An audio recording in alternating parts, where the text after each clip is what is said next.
भारतीय नौसेना का सी किंग हेलीकॉप्टर इस वक्त ये बंगाल की खाड़ी के ऊपर उड़ रहा है और इससे फायर होती है देश में ही बनाई गई एक एंटी शिप मिसाइल जो जल्द ही नौसेना में शामिल हो सकती है।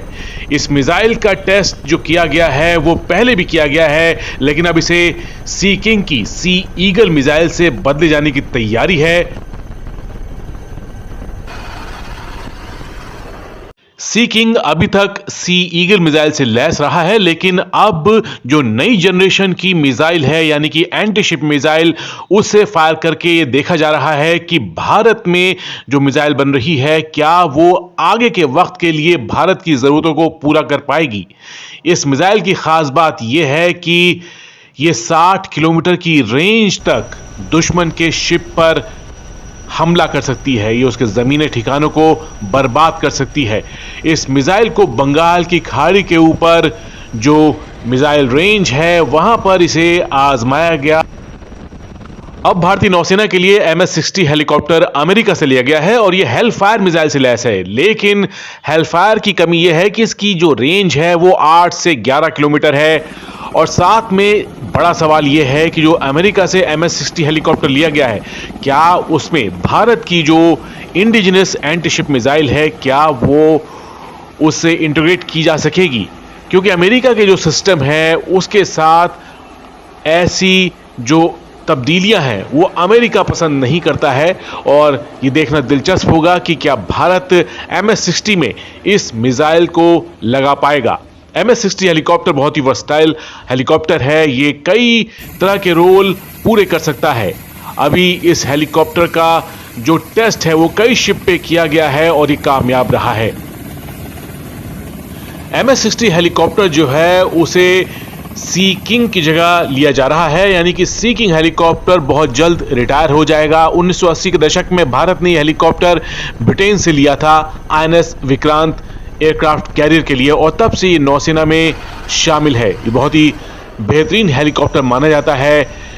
दुनिया के सबसे बेहतरीन मरीन हेलीकॉप्टर्स के रोल में इसने अपने बहुत से मिशन अंजाम दिए हैं। भारत में भी इसकी सर्विस लाइफ जो है बहुत ही अच्छी रही है, लेकिन अब ये पुराना हो गया है और इसलिए इसकी जगह MS-60 जो हेलीकॉप्टर है वो अमेरिका से लिया गया है। MS-60 हेलीकॉप्टर ये एंटी सबमरीन वॉरफेयर में भी काम करता है, ये समुद्री सर्विलांस में काम करता है और कई तरह के रोल ये अपना सकता है।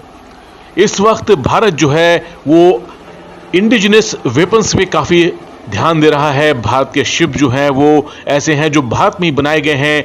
भारत अब ऐसी मिसाइल सिस्टम है वो भी इस्तेमाल कर रहा है जो भारत में बनाए गए हैं। तो कुल मिलाकर भारत का जो ध्यान है वो इंडिजिनस प्लेटफॉर्म्स पर है। ये तस्वीरें ऐतिहासिक हैं।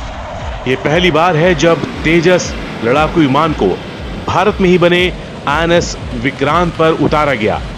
इसके बाद ये जहाज इस कैरियर से टेक ऑफ करता है।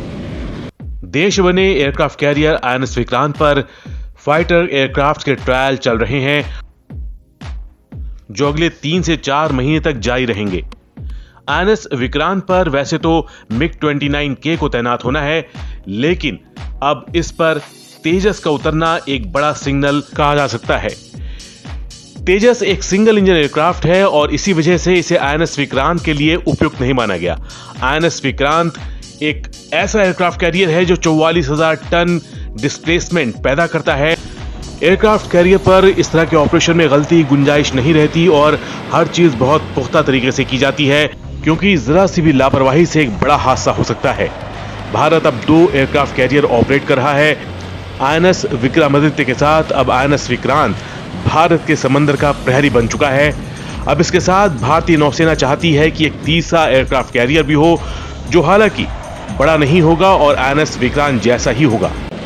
तेजस एयरक्राफ्ट तो भी नौसेना में शामिल नहीं किया गया, लेकिन अब जो दूसरे वेपन सिस्टम हैं जैसे कि ये नई जनरेशन की एंटी शिप मिसाइल है, इसको नौसेना में जल्द शामिल किया जाएगा। ऐसे कई सिस्टम हैं जिसे नौसेना अब अपना रही है और ये भारत की जो इंडिजिनस जो कैपेसिटी है वो बढ़ेगी।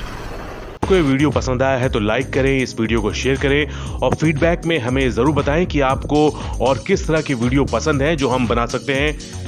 साथ में डिफेंस एडिटर चैनल को ज़रूर सब्सक्राइब करें, क्योंकि इससे आपको डिफेंस पे जो भी खबरें हैं उससे आप लगातार अपडेट होते रहेंगे।